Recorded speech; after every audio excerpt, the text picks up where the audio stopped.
Hola pelayos y visitantes, espero que en este vídeo no se escuche mucho a mi vecino de arriba que está de carpintería y los trabajos que están haciendo fuera, así que lo siento si se cuela algún sonido indeseable o que no queréis escuchar, os pido disculpas de antemano. En este vídeo vamos a hablar de la época visigoda. Aunque a Huerta Pelayo no le afectó mucho que estas élites gobernasen en el territorio de la península ibérica, sí que tenemos que hablar de ellas para poder pasar y comprender mejor las etapas islámicas en Huerta Pelayo. Os adelanto que no tenemos ningún tipo de vestigio en Huerta Pelayo ni ninguna muestra documental como sí tenemos con la piedra escrita que fue y es el documento escrito más antiguo que tenemos en Huerta Pelayo. Y ahora sin más, dentro vídeo.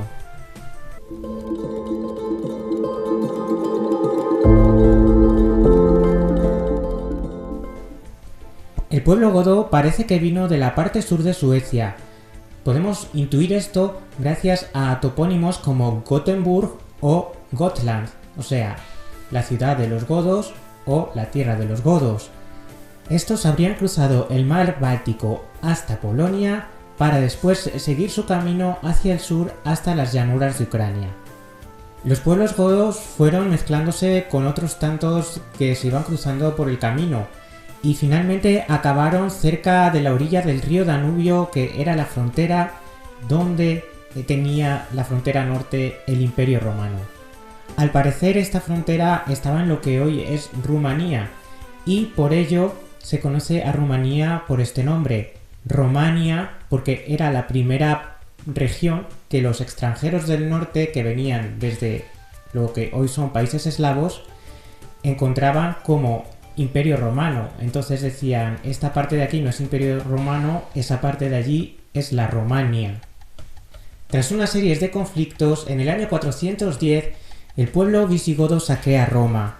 Se instalan en la parte de las Galias y España, y en el año 414 se instaura como un pueblo federado del Imperio Romano.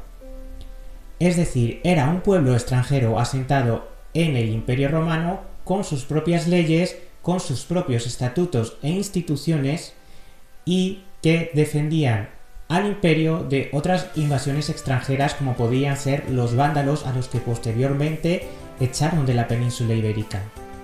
En el año 454, el reino visigodo de Tolosa alcanza su independencia y sería en el 476 cuando oficialmente el Imperio Romano de Occidente cae.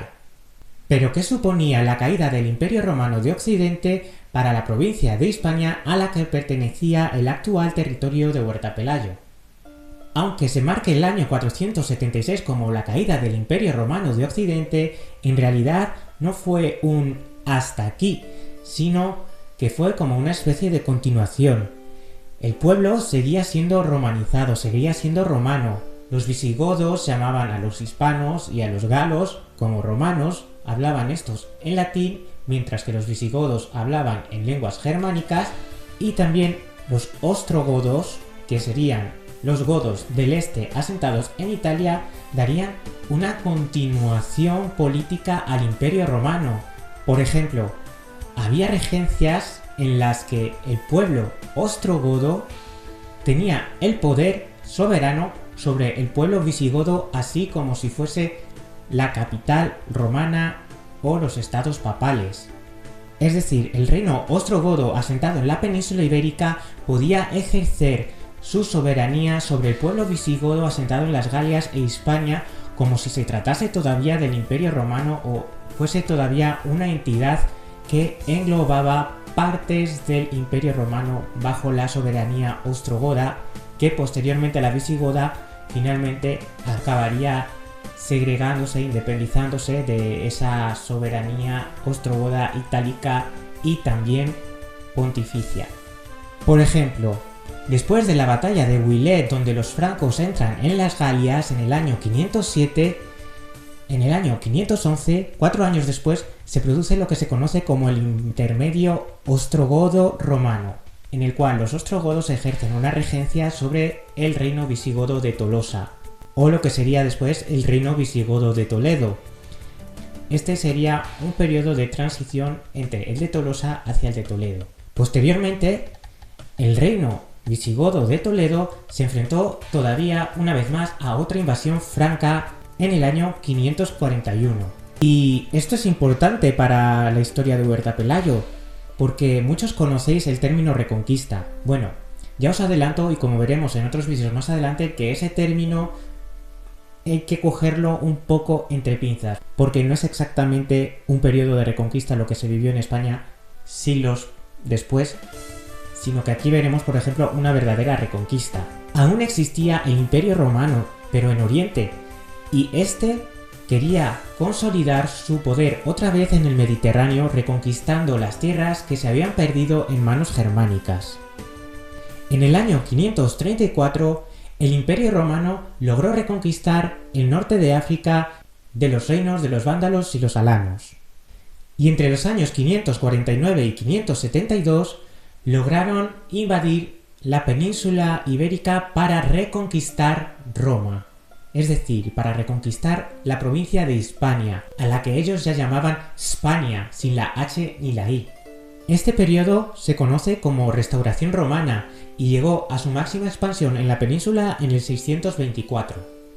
A partir del año 570 llegamos a la etapa de la restauración de Leovigildo.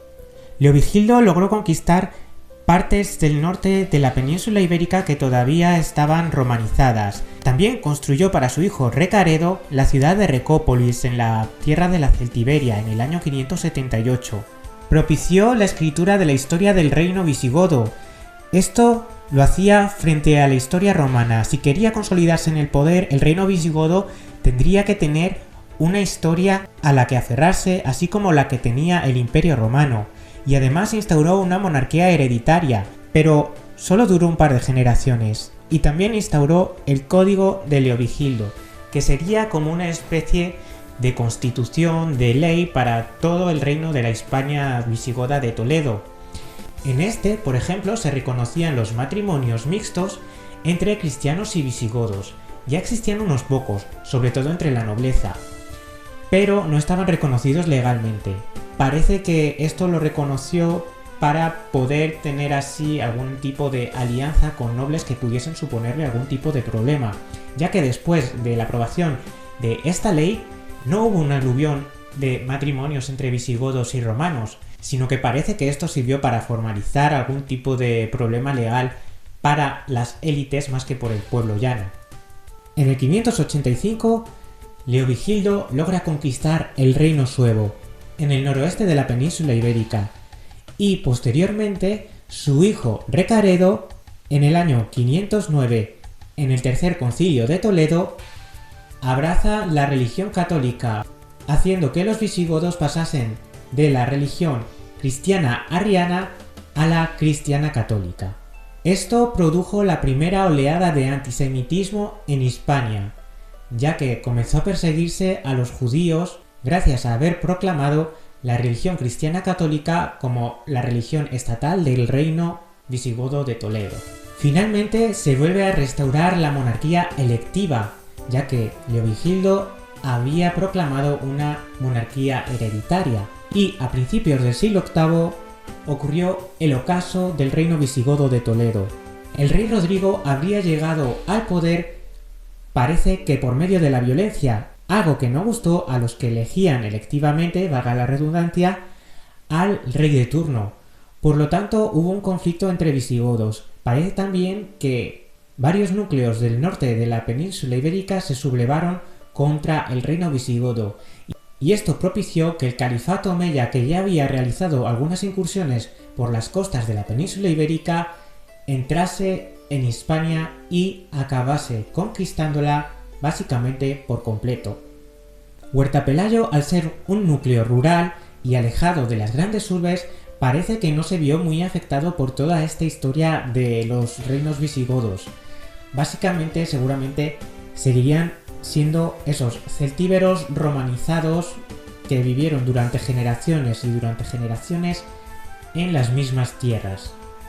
Puede que el cambio más grande que sufriesen fuese el cambio de la persona a la que tenían que tributar, pero los romanos también se las apañaron para seguir manteniéndose en sus puestos y sus privilegios, negociando con las élites visigodas. Así que parece ser que esto no afectó mucho a la población romana de Huerta Pelayo. Y como hemos podido ver, también los visigodos sufrieron una reconquista del Imperio Romano. Pero ¿la reconquista posterior fue realmente una reconquista? No os podéis perder los próximos vídeos porque vamos a hablar de esto. Y este término de reconquista, aunque se acuñó mucho tiempo después, en realidad es clave para la fundación del núcleo actual de Huerta Pelayo. Recordamos que Huerta Pelayo es una pedanía, un pueblo, una localidad que se constituyó en su núcleo urbano actual durante la Edad Media. Y sin más, nos vemos en un próximo vídeo. Espero que os haya gustado. Si tenéis algo que aportar, podéis dejarlo en los comentarios. Dejad un me gusta, suscribiros y compartidlo si creéis que este vídeo os ha resultado interesante. Y sin más, me despido. Muchas gracias por estar ahí de nuevo y nos vemos. ¡Chao!